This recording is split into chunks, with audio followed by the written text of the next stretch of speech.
It's the SDG Podcast. Before we get started, you can check us out on the web at solutiondesign.com/podcast or find us on all the social medias, LinkedIn, Twitter, Facebook, and Instagram at Solution Design Group. Hey, everybody, and welcome back to the podcast. I'm Peter Lawrence, joined today by Chad Juttner, one of the regular podcasters, and a special guest today, Paul Weedell. Say hello, everybody. Hey, guys. Hey, hello. Hey, today we're going to be talking about Consulting 101, sort of in 2024 and what that looks like, and how SDG does it differently. Or better. Chad, you want to, or better, but differently. We don't want to toot our own horn, right? I'll toot away. I mean, why not, right? We're actually pretty good at this. And so this one was actually kind of fun because between the three of us, I think the three of us have over 75 years of experience doing kind of what we do, or at the very least doing what we do in fields related to this, right? Right. I'm more than 25 years in. Peter, you're more than 25 years in. Yeah. Right. And Paul Weedell is actually the baby here. Yeah. It's been a long time since somebody's been able to say that. Yeah. So tell us about your experience, Junior. Yeah, I've got more like 20. I'm working on year 24 of my experience, so not quite as seasoned as you gentlemen. Yeah. I'm sure things have changed completely in the last extra 3 years that we've had on you or something like that. Well, it is kind of strange because the 3 years that he's missing out on, huge for what we do, right? Like that was the boom and bust all happened within those 3 years. Yeah. Yeah. So you missed a hell of a ride there for a few years, but Y2K and all sorts of fun. Yeah. I actually signed my first non-compete, non-disclosure agreement. It was in 2000, I don't remember the exact day, but if you look on the stock market, it's the day that everything crashed, including the company that extended me the offer. Their stock price went from like $70 to $20 that day. Ooh. But they at least they did the nice thing and honored their offer. Nice. And so we got you with us today, and you've been consulting with SDG for quite some time. I'm working on year 14. I like to count years of experience in Christmases. So you've been with us for, was it 15 Christmases because you got hired in the fall? No, it's 14. The 14 Christmases, 2010-ish. You started at SDG, and at the time we were talking about this yesterday. You're actually early on in your career, you were an early adopter of the remote lifestyle, right? Had the option? Sort of. I had my first two clients gave me the option to work from home. The first one was in St. Cloud, and they really encouraged it. They were very forward looking with how they set up their work. Everything was actually virtual. So we'd go in with a laptop, but we would connect to virtual images. There was very little that you would actually do on your hardware. So the theory was, we could do this from anywhere. There was one thing like practical for doing the work, which was over a remote connection. It just wasn't the same. The other thing was I work with people, and if they're not there, if they're at the office and I'm not, kind of puts me at a disadvantage to doing my job. So much of this job and of consulting is relationships. At the end of the day, really, what you do means very little unless your clients appreciate it or even know about it. And right? I mean, you can work your tail off and try and produce what you think is the best thing in the world, but if nobody notices, what value is it really? Right. Very much. So if you're on site, you can talk to the people, you can form those relationships, you can make sure that you're doing what they want. Just a tremendous advantage. That's true. Kind of in the early days of pioneering remote work was kind of the outlier, right? And so if you were working remote, even up until before the pandemic, if you were working remote on a team that was mostly not working remote, you were the outsider. You'd be sitting on a poor phone connection, surrounded, in a conference room with 20 people talking on this speakerphone, trying to get a word in edgewise or even hear the conversation that was going on. That has changed dramatically lately, but back in the day, if you wanted to make a personal relationship, you really wanted to be in the office. And I salute, your understanding and smarts and going out to the office, even though the commute was probably a little bit more dramatic than most of our commutes. It was. I drove a pretty fast car back then, and we got paid by the mile. So as long as you drove fast enough, it was a decent rate. There you go.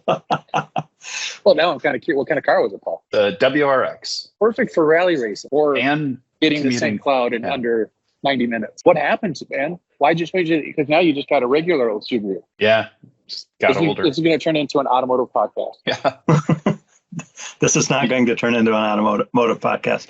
Chad, hey, can I ask you? You've been working. Yeah, go ahead. Really quick, for a Subaru owner. Now, I've always wondered, when you buy a Subaru, does it come with that coexist bumper sticker, or is that something you have to buy extra? It's an option. Okay. All right. Hi, Emily. I haven't seen one of that. Chad, you've been getting back into the office a little bit more than some of the rest of us. Love it. Yeah. Yes. Going kind of sort of back into the office, are you going back there with your entire team, or are you sort of one of the outliers being in the office? No, I mean, if anything, what I've seen is that, we try to get in on Wednesdays. So we've got rituals, right? And we do a lot of our agile rituals. Everybody's sitting in the room doing planning, doing everything else, lighting the candles. All of that stuff that happens every other Wednesday, and it happens better if we're all in the room together. Right. So that's why we picked Wednesday. It's a nice middle of the week. And what I was surprised by is the number of people that actually enjoy being in person again, at least once a week. Right. So we do. I'm getting into like a 3-day-a-week cadence. So one day at my customer, I like to go to our SDG office 1 day a week. And then I'm going to do a third day at various coffee shops around the cities. Sure. I recommend Spy House in Northeast Minneapolis. But especially early on, it was almost a novelty to be in person again. Right. We're in the office, and at first you just see our team teams early once a week, and then it just built and built and built, and now we're walking into a completely full office every Wednesday. Really? And it's pretty neat. I mean, I've traveled to other office locations for work, and I've been in full offices, more in the South and up north here early on. And it was, I mean, I can't deny the vibe is a lot different. Yeah. Than if you're just, nothing wrong with working from home, but being in the office, being around people absolutely changes a few things for me. So I like it. I like it a lot. Paul, you were talking about going into the office and getting those relationships going. From a consulting standpoint, what do you like about that as a consultant versus, sort of an employee who might have a little bit different take on the office experience? So as an employee, if you're a full-timer there's an expectation that your job is safe. For us, we can get cut, and it's not necessarily because of anything we do. There are just forces at play. You've got budgets, you've got changes in direction. Any number of things can end your time at a client. To protect ourselves, one of the things we can do, go to the office. I wish the client I'm working for mostly right now is they ended their lease in Minnesota where we work. So I don't have the option to go in the office. So I do have to improvise quite a bit. But you have to find ways to make sure that you're forming those relationships with the people you work for and the people you work with. Some of the stuff you can do. One of the things I do is I join a meeting. I try and join meetings a minute early. Mm-hmm. And the whole purpose of that is to get some chit chat going. Maybe have some time to talk to whoever else is joining early before, you hit that quorum. And, you just kind of get to know them. And you kind of form a human relationship with them. Nice. And that's a nice way of them not just thinking of you as a consultant, but as somebody that talked to a real person. Hey, Paul, really quick, can I tease you? I've never known you to have any kind of conversation that only takes a minute. But it is a good, so I've done the same thing. 5 minutes early is on time, right? Because we do that. That's a good tip. I like that a lot. So what's the longest you've sat sort of in a meeting space electronically by yourself? Oh boy, probably hours, but that's Okay. What's the longest you've sat waiting for a meeting to start? yeah. Unexpected answers there, for Paul. there are some. Well, no, there are extraordinary circumstances. Right. That's not typical at all. Generally, I will target 1 minute. If I see somebody else joins early, So a lot of the software is helping out with that. They'll announce an early joiner or something like that. And you can choose to jump in if you're feeling communicative, or you don't want to talk, or not if you don't, right? yeah, Or if you're in the middle of something. and it doesn't really cost me anything to jump in. I can still work while we're talking. Right. Maybe my work won't have the full focus, but I feel it's a good trade-off to have that human element in there. Absolutely. Have you ever forgotten to leave a meeting after it's done? And is that when you like? I've done that. Like everybody leaves, and I still have it on, and then you look at the meeting recording later on, and it's like 7 hours, and 6.5 of those are just Chad. If I've done it, I'm not aware that I did it. That's nice. Hyper So aware because you can somebody- watch Chad work for 7 hours. That's nice. Good show. Do the folks that are there early tend to be the same folks, or does it switch up a little bit? Generally, I think people who join meetings early, just do it because it's their nature to try and be early. Or, folks who join after the meeting starts tend to be the same people. That's true. But so you're building those relationships with the early arrivers. How do you catch relationships with the folks showing up a little bit later every time? Is that something you can do still? Yeah, you try and take what you can get. Somebody mentioned something. Let's say there's a project manager who I'm working with. She's in Michigan. She let it slip a few weeks ago that she's a big University of Michigan fan. So of course, got to bring up, are you feeling about the Wolverines? Or, Yep. give her a little time in the sun. Just, talk about her team. If somebody shares something about themselves, kind of keep that on your radar. That way, you got something you can connect with. Sure. That makes sense. So Chad, if somebody's talking about, I don't know, Grain Belt, the Vikings, the Twins, something like that, does that kind of hit home for you then? Or what do you do to make those connections? Prince. It's all about Prince. A little, it's actually, sometimes I feel like a caricature now, right? Because 3 things that people associate with me consistently. It's half intentional, right? Like folks in other states know about what I drink here. They know where I drink. They know when I drink. They know everything, like a little too much about my day-to-day habits. But it is a fantastic way for people to make some sort of connection. And it's, semi-intentional, right? Like, yes, I do love Grain Belt. I love watching the Twins. It's not a secret. Maybe I play it up a little bit because it's pretty sticky for people in their head, they know. And it's always something to start at. It's always something where if I'm in a meeting with some dude that knows me and a bunch of people that don't, this happens all the time where a dude just brings up, oh, there he is, Mr. blah, blah, blah, right? Having those, like I said, I call it I feel sometimes like I'm a caricature of a Minnesotan a little bit. But it's also an automatic icebreaker, right? So you've got that built in so many times, and with different people joining different meetings and things like that, it's almost a great idea to have like a built-in icebreaker. It is, and it's really cool. And then it's even better when, like, hey, maybe instead of just wearing hoodies and a baseball hat, I wear a tie one day. Yeah, holy crap, that'll that throw just people. blows people's minds. Yeah, Yeah, that will freak people out. If you wear a tie and have a Sprite in a 4:30 meeting, when you're known for hoodies, baseball caps, and Grain Belt, man, you just you're going to bake a few biscuits. That's for sure. So there's things to talk about on both ends of that. Right.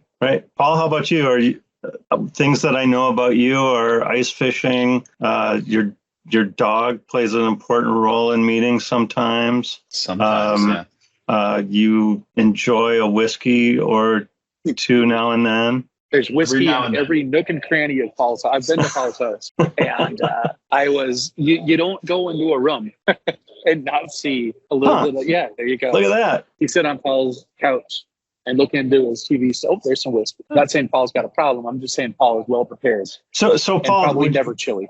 well, I was going to say, is that part of your sort of caricature that you bring forth to clients, or is that something you bring forth to SDG folks, and that's why we're familiar? It's more of an SDG thing. Okay. Unless a client talks whiskey, I'm not bringing it up. Right. Right. That's just my choice. I'm not from Minnesota, so some of the sports teams that I like, some fans in Minnesota may profess before their game that they hate the team I root for. Sure. Very hurtful. That's I can understand that. Hey, Paul, where are you from? Where were you made? That's the question. Outside of Chicago. Not White Sox. You're not a White Sox fan, are you? No, and I was friends with I was friends with Comiskey's granddaughters. They had beautiful tickets and they're wonderful people. Okay. I'm a North Sider, Cubs fan. or at least my allegiances go towards the Cubs. All right, that's not so bad. I mean, at least it's not. Yeah. Okay. So Yeah. so Paul, we've sort of broken the fourth wall or whatever, but so are there things that you bring out in those early conversations to sort of bring yourself out as a we call it a character, but sort of these are the things that I want to be known for at this client. Yeah. So I talk about Besides the good weather all the time. Weather. 'Cause we're in Minnesota, We and we have a big portion of the year where it's much colder here than it is in many of the other places in the world where we work with people. Yeah, Work that's for with sure. people in Texas, in Florida, over in India. They always love to hear how cold it is, especially if you convert it to Celsius for the folks nice. over in India. They're not as familiar with the Fahrenheit, but if you tell them it's 2 degrees, Right. they'll say, "Oh, I can't imagine what that would be like." Right. They've never experienced 2 degrees before in their lives, right? Yeah, exactly. So that's one thing that I think it's a nice, safe topic that you can talk about. Nobody's going to get mad about it.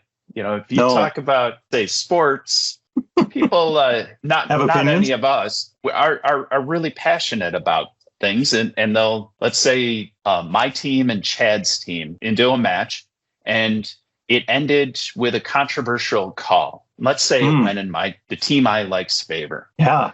It always I does, think- though. Like, it's not controversial, right?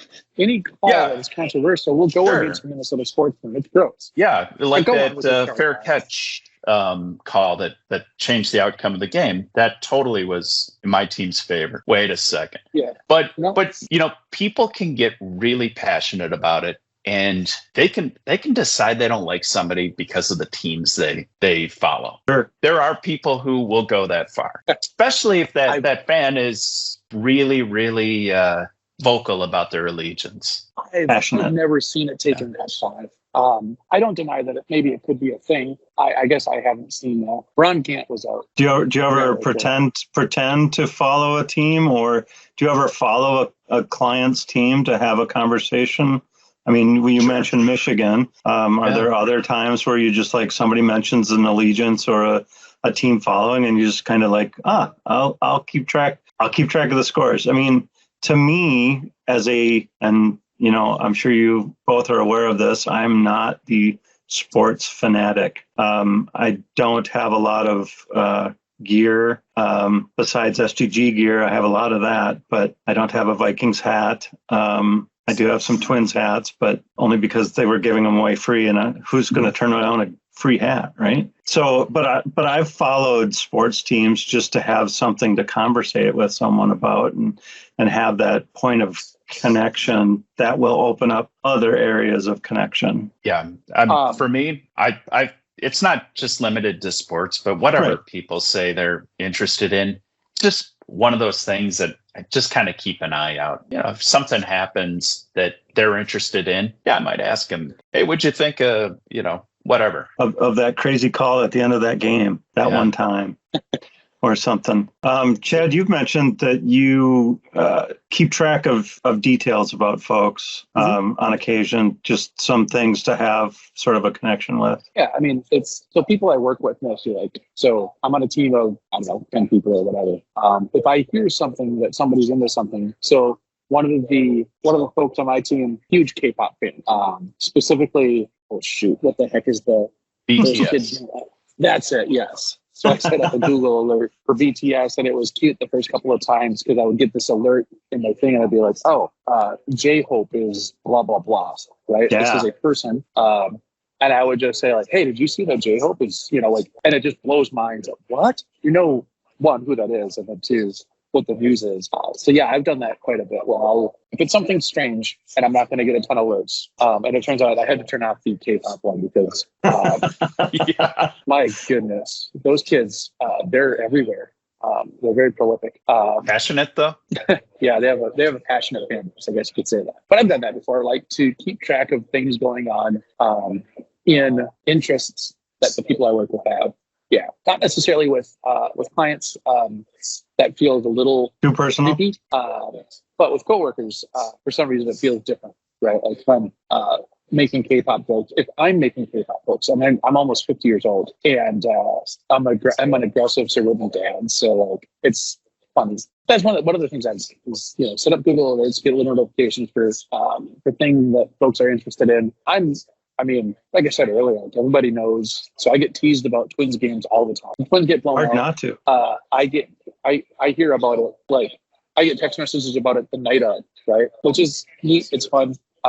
And I haven't had Paul's experience where people get angry about sports. It's not a fun. Well, it's probably, following the Minnesota teams, you don't dominate a whole lot of those clashes necessarily. So hey, listen, Peter, calm down. We do okay.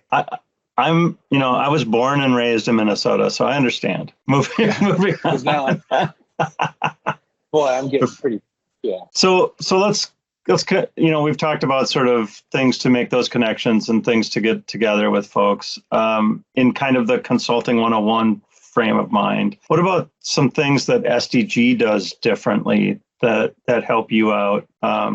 Is there anything that comes to mind, Paul? Yeah. So good thing about being at SDG is knowing that if I am in a situation where I need help for any number of reasons, and it could be technical, I may be lacking some expertise on a problem that we're dealing with. We may just want an opinion about some ideas that we're trying to progress. We're working towards a decision. Let's say we don't really know the ramifications of going one way or the other.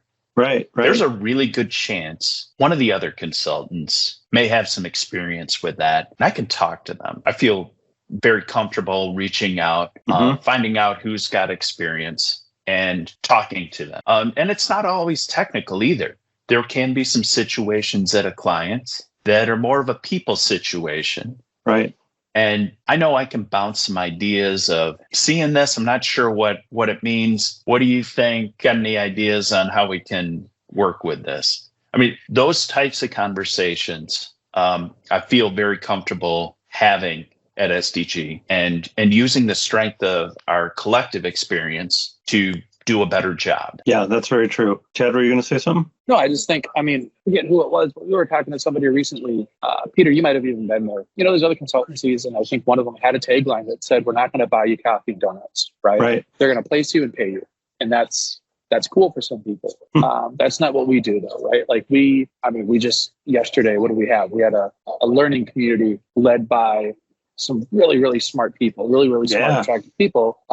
We drew over 40 people for that thing. Right. And that's the kind of thing we do regularly, right? For sure. Not only did we do that, but those same smart, attractive people, they're starting workshops. Maybe it's coffee shops around the Twin Cities, maybe one in Northeast, right? Every week we've got committees dedicated to our employee experience. We've got, people working hard to make sure that every consultant feels valued and has some sort of an experience tailored to their persona, their needs, right? Right. It's different than other places where, hey, we're just trying to find work for people. We're trying to place people. That's it. That's where it stops. Yeah. Our practice leads are actively attending conferences, keeping themselves up to speed. They're not just empty heads and seats, right? Like they're actually trying to keep abreast of the kind of things that we're going to have to learn sooner rather than later. And I was surprised by walking into our friend Jeff Urban's office and hearing him speak about AI in very technical terms, right? So our buddy Jeff, his whole job, well, a big part of his job is maintaining and sustaining our communities within the organization. It's a job that I would imagine if a guy wanted to, he could easily just post, right? Sure. And that's not what our buddy does, though. I mean, No. He's at conferences, he's throwing conferences, he's all over the place. Right. Learning he's almost like the tip of the spear for us. That's really cool. That's not a thing that I've seen. I've worked for other consultancies. It doesn't exist there. No. So the combination of dedicating resources to the employee experience, dedicating resources to learning communities, having people within the organization like actively interested in building community and learning communities and everything else, that's special to us. We don't see that anywhere else. And then what Paul said too, if I have a question about almost anything, it is easy to get answers. Hunt that out to Slack channel or something and say, has anybody seen this before? And get a lot of support there too. Yeah, absolutely. The Slack community at SDG is strong. That's for sure. It's amazingly strong most of the time. It's almost never will you throw a question out there and get nothing. You might not get the answer or 400 versions of the answer as well, depending on the question and depending on what you're looking for. But, everybody wants to help the other consultants here at SDG, which is a super amazing environment to be in. And just to have 40 folks show up to a learning community last night, it's not unusual. It's not crazy, right? It is crazy, but it's crazy in that it happens to all the different learning communities and stuff that we have going on. Everybody is passionate about consulting and also passionate about technology. They're really, really, everybody focuses on that. We're longtime learners, and it's just an amazing thing to be part of. For me, I think it's 16 Christmases for me now. It might be 7. Well, I'll have to count them up. The calendar math is really hard, but just having those folks around this entire time, and also, Chad, you haven't been as fortunate as Paul and myself to watch it really grow and flourish. When I started, we were at and we're at 230 folks now, give or take. So it's been an amazing trip. So we've talked. I mean, each of us have talked about many things. Is there any sort of thing that stands out as, the house of cards would fall apart without it? Consultant managers, anything like that? Those folks do a lot. I've been trying to get one on here into the podcast for quite a while, but have yet to. They're too smart. They're too busy, as it turns out. They're very busy folks. Chad, what do you think? You look like you're thinking about another cup of coffee. I'm actually had what's called a blackout, which is coffee with espresso in it. I've had something called Sage Against the Machine. A huge fan of pun-based drinks. I've had an additional cup of white roast, and I'm contemplating another blackout. No, I probably should. No, I wouldn't recommend it based on other companies' experiences with lemonade and things like that. No, I think. So, what was the question, Peter? What do we take away and have the train fall off the rails? I think a lot of the events, right? Like if we stop doing events, that would be a key indicator that hey, we got the opportunity for everybody, like literally everybody in the company to come together is huge. And if that went away, that would be a huge bump. Right. So what kind of events does SDG do? Paul, I'm glad you asked. We have our learning community events. We traditionally do holiday parties, company meetings. We have an award for, certain consultants that go way above and beyond. We throw an event for them. That's really nice. When those events are happening regularly, it's a lot of fun. It's magical. So every once in a while, for whatever reason, we might not have one, but, and the Saints game. Every year we go to a Saints game. And who doesn't love baseball? I don't know a single person that doesn't absolutely adore the game of baseball. All of those events are like a core part of our culture, and they're super important. Consultant managers, it's the amount of support that you get from your consultant managers it's wonderful, right? It's another I haven't seen at other consultancies.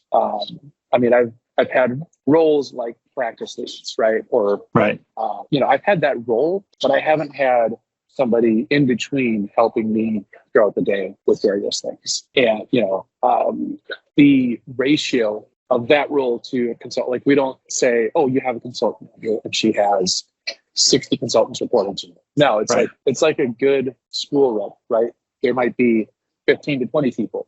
Right? That's a nice manageable number of folks. So that's actually a really cool thing that we do, and it's an important role. Right? So you mentioned you mentioned consultant managers, and Paul, tying back to one of the things that you were talking about, sort of some of the people skills or the people management that you work at enough companies, you're going to run into folks that don't necessarily that you've not run into before, and you're not sure how to manage that experience with them, right? And they may, I've certainly had my share where it's you felt like they were your enemy from the moment you walked in the door, and then at the end of the gig, you're high-fiving and celebrating, and part of that is the consultant managers helped guide you along the way with some of the interpersonal things, and to that point, Paul, you have a learning community based around that, right? No, I am no longer.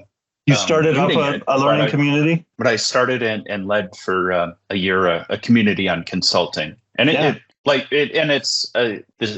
scope of that community was really around developing consulting skills, talking about situations that we encounter at a client, and more or less just a support group to kind of talk about. I mean, we see some really crazy stuff when we're out there at a client. I mean, there are a lot of things. I'll tell you, I was at one.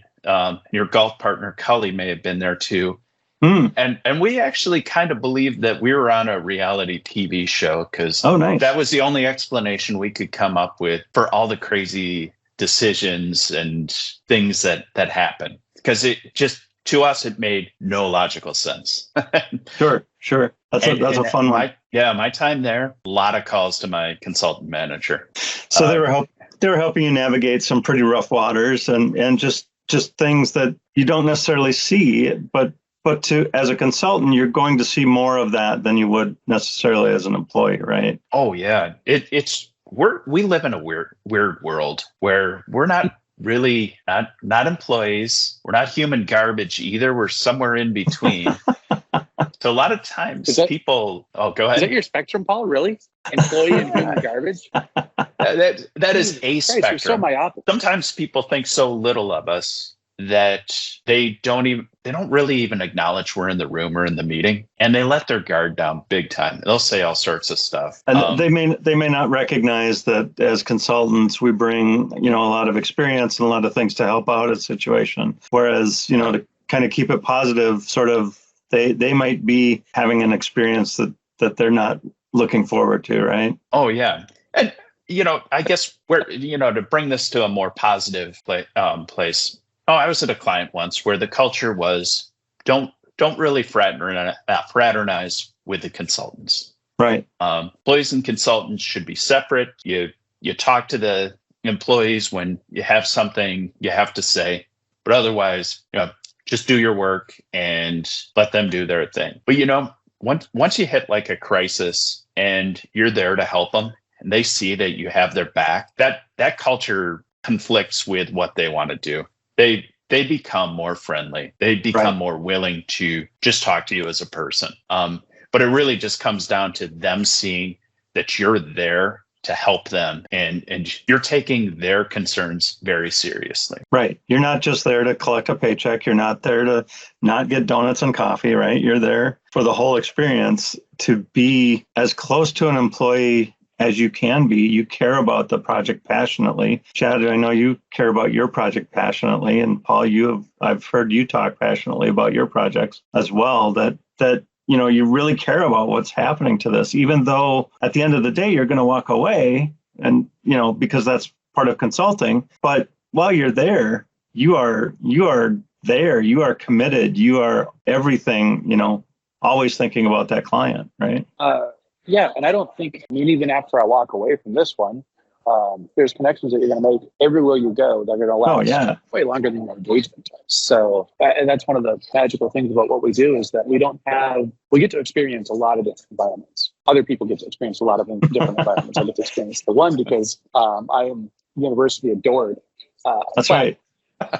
The opportunity to be exposed to so many different clients, so many different situations, and so many different cultures is huge for us. And it's something that I wish other people could experience, right? Like SPG internally, we have our own culture, right? Yep. And we kind of try to build that and nourish that and do what we can with it.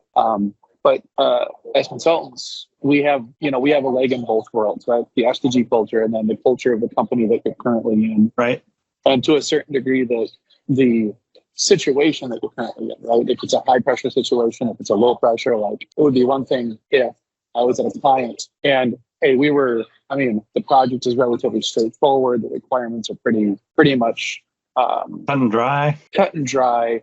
The architectural patterns that you're working with, patterns that you've worked with before, there's that kind of thing. And that's a nice, easy, not easy still, but there's a consistent vibe there, right?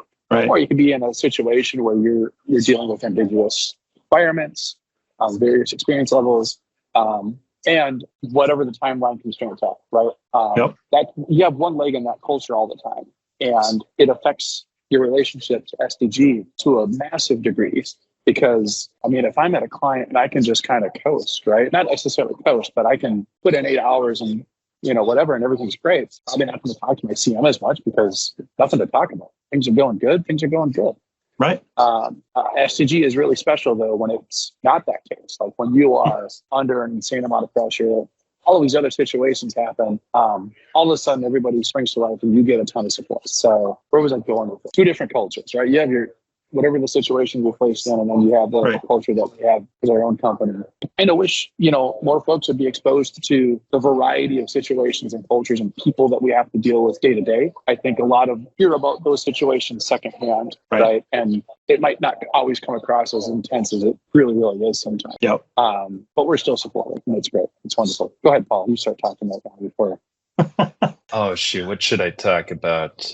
I know we're getting pretty close to time. So, yep. Hey, Paul, why don't you just give us a couple of closing thoughts?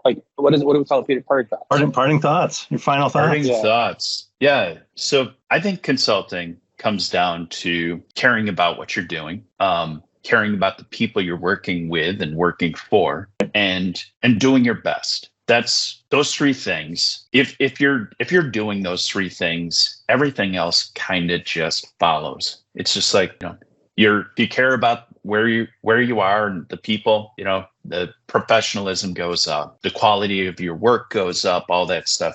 I'd just say do those three things, you're good. So it's caring about what you're doing, caring about the people, doing your best. How about you, Chad? Parting thoughts? That's the most important thing. We call that caring, but yeah.